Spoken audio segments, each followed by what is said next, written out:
여러분 안녕하세요. 오늘도 제가 또 다른 신발을 또 소개해 드릴까 합니다. 이번에는 또 오니츠카 타이거입니다, 여러분. 제가 다른 영상에서도 보여드렸던 것처럼 오니츠카 타이거가 특히 이제 여기 여러분 써있는 것처럼 리본세라고 되어 있는 거 있죠. 이 신발들이 되게 시크하고요, 되게 세련돼 보이고 그런 면에서 이제 의미가 있는데요. 근데 오늘 소개시켜 드릴 거는요, 여러분, 이게 굉장히 유명했던 멕시코 66의 중에서도 딜럭스 상품이에요. 그래서 이거를 이제 오니츠카 타이거 딜럭스 66 딜럭스 이렇게 해가지고 파는데, 여기 보시면 아시겠지만 이제 밑에 일단 밑창이 되게 얇습니다. 그래서 일단 얇고요. 그 다음에 이제 밑에 뭐 보시면 바닥을 제가 보여드릴게요. 이건 신고 다녀봤기 때문에 깨끗하진 않지만요, 이렇게 형태가 되어 있는데, 보시면 아시겠지만 이제 뒷면이 좀 닳았죠. 그리고 일단 전반적으로 여러분 이 신발은 되게 실제로 보시면요 되게 예뻐요. 그래서 하얗게 돼 있어가지고, 원래 여기 여러분 이제 빨간색 뭐 파란색 이렇게 있잖아요, 리본이. 근데 요거는 지금 보시다시피 전체가 다 하얗습니다, 그냥. 그래서 밋밋하게 하지만 굉장히 플레인하게 신고 다닐 수 있는 되게 좋은 신발인데, 이제 또 단점도 있어요. 제가 이제 곧 말씀드리겠지만요. 일단 보시면 아시겠지만 여기가 일단은 가죽이고요, 여러분. 이 가죽이고, 니본세는 대체로 이제 손으로 직접 만든다는 거에서 되게 장인 정신이 많이 깃들어져 있다고들 하고, 본인들도 굉장히 거기에 대한 자부심을 갖고 있기 때문에 비싸게 파는 제품들입니다. 다 니본세라고 써있는 것들은 다 그래요. 여기 보시다시피 니본세라고 써있는 게 가격들이 다 셉니다, 여러분. 막 25만원, 30만원, 35만원, 40만원대 막 이래요. 그리고 이렇게 이제 여러분 보시면 이제 디자인이 이렇게 되어 있고요, 타이거라고 써있고.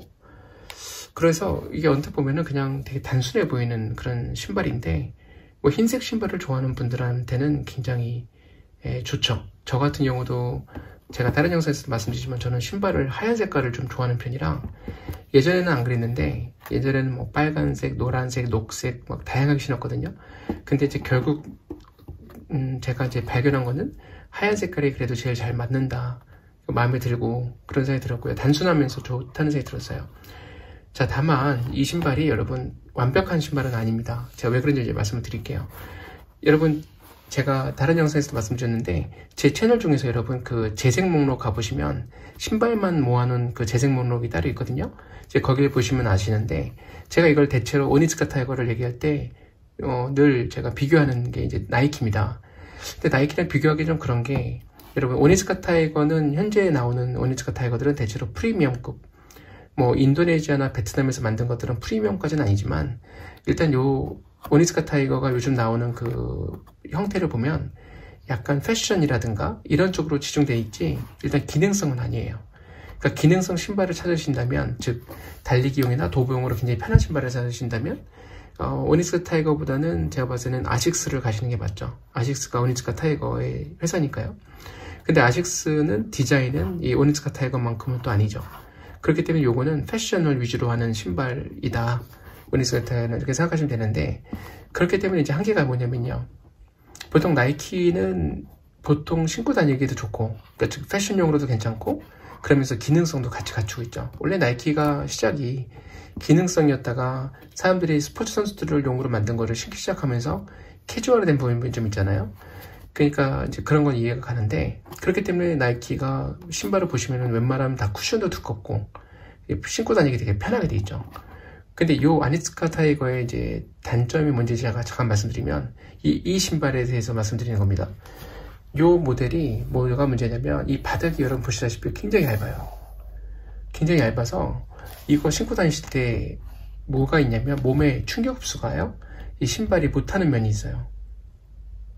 그래서 이제 저 같은 경우처럼 뭐 평발이거나 이런 사람들은 이 신발 신고 다니면 솔직히 쉽지 않아요. 왜냐면 이 바닥이 보시다시피 얇고요, 요게 또 엄청 막 푹신푹신한 그런 고무긴 하지만 푹신푹신하진 않아요. 그러다 보니까 쿠션이 여러분 보통 이렇게 왜 나이키 신발도 이렇게 두꺼운 거 있잖아요. 굉장히 밑창이 이렇게 두껍고 막 이렇게 돼서 몸에 충격을 좀 덜 받는 그런 것과는 거리가 멉니다. 그래서 제가 이거 신고 다니면서 느끼는 게, 이게 진짜 딱 짧은 거리나 아주 이제 왜 여러분 검은색 바지 입고 이제 산뜻하게 가방 같은 거 좀 안 메고 가볍게 다니고 싶다, 뭐 토요일날 일요일날 이렇게 산책 나간다, 그럴 때는 좀 실만해요. 근데 만약에 이제 뭐 무거운 뭐 배낭 메고 이거를 이제 신고 막 여기저기 다니는 상황이 된다, 그러면은 몸에 굉장히 피로감이 좀 쌓입니다. 왜냐면 이게 걸을 때 여러분 이 단화 신으시는 분들은 다 아시겠지만 여러분 이게 제 개인적인 경험인데요. 이 밑창이 너무 얇은 거를 많이 신으면은 나중에 몸에 무리가 가는 부분이 많거든요. 여러분들 모르시는 분들은 모르시는 것 같아서 제가 이제 알려드리는 건데, 여자분들 보면은 그럴 때가 많더라고요. 이 밑창이 굉장히 얇고 깨끗한 바지 입고 이렇게 산뜻한 이제 햇빛 아래 이제 신고 다니시는 분들 제가 몇 번 봤어요. 근데 그 보면은 그분들이 생각하지 못하시는 게 뭐냐면, 요 뭐 동네에서 다니는 정도면 상관이 없는데 너무 얇은 거 신으시잖아요. 그러면은 몸에 어떤 그 충격 어떤 이 신발이 충격을 흡수를 거의 못한다고 봐야 되기 때문에 본인도 모르는 사이에 무릎이나 또는 허리나 이런 데도 좀 무리가 오실 수 있고, 본인도 모르는 사이에 몸에 피로가 많이 쌓여요. 근데 그걸 이제 모르시는 분들은 이제 예뻐 보이니까, 그리고 가볍게 다니는 거니까 생각하시고 이제 많이들 신으시는 걸 봤거든요, 단화들을. 근데 저 생각에는 절대 그게 좋은 게 아니라 생각이 들어요. 그래서 이제 그런 부분에서 이 신발이 정말 저는 디자인도 너무 마음에 들고 제가 정말 좋아하는 신발 중에 소장품 중에 하나인데, 그럼에도 불구하고 요거를 평소에 이제 신발의 종류가 많을 때 이거밖에 신을 게 없다 그러면 당연히 이걸 계속 신겠지만, 힘들어도 아무래도 이제 여러 가지 옵션이 있다 보니까 아침에 이제 잠깐 나갈 때, 일하러 나가거나 할 때도 어떤 신발을 신을까 고민할 때는 이 신발은 좀 안 신게 되는 게 좀 있어요, 확실하게. 왜냐면 요건 신고 나가면 이제 피곤하다는 생각이 좀 있는 거죠. 근데 뭐 특별한 경우에 신고 다니겠다 싶을 때는 이제 신지만, 정말로 예쁜 거에 반해서 일단은 기능적인 부분은 좀 많이 떨어진다는 생각이 들었습니다.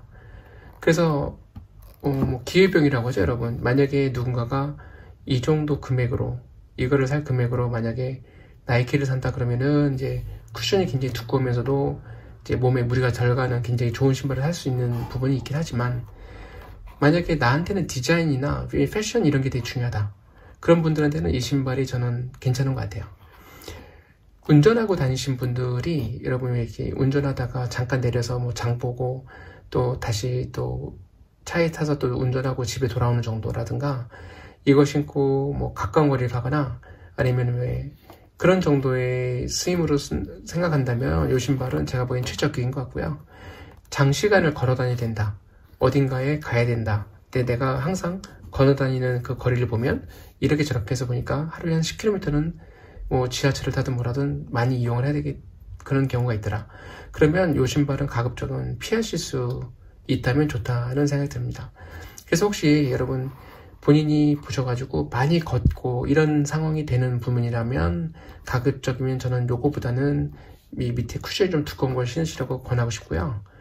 만약에 기본적으로 많이 안 걷고 또 뭐 자동차를 타시든 자가용을 타고 다니시는 경우가 많다든가, 또는 뭐 자전거를 타고 다니시는 경우가 많다든가, 그런 분들한테는 이제, 그리고 도보용으로 많이 생각보다 사용하지 않을 것 같다는 생각이 드는 분들한테는 요거를 권할 수 있는 것 같아요. 그래서 여러분들이 한번 본인이 어떤 용도로 쓸 신발인지를 보신 다음에 본인한테 해당된다 생각되시면은 이거를 신으시는 건 괜찮을 것 같고요.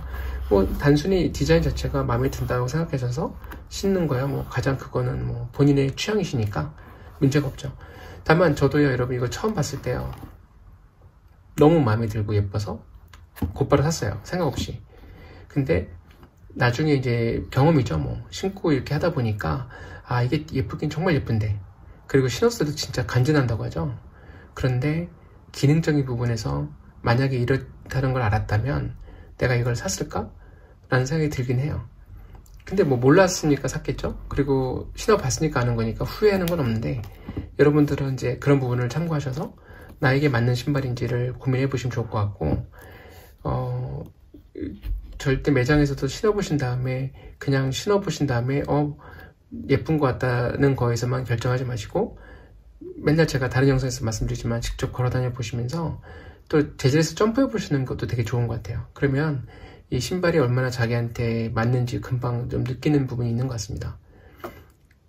자, 여러분 오늘도 또 시청해 주셔서 감사하고요. 다음번에 또 다른 신발들 또 소개시켜 드릴게요. 네, 감사합니다.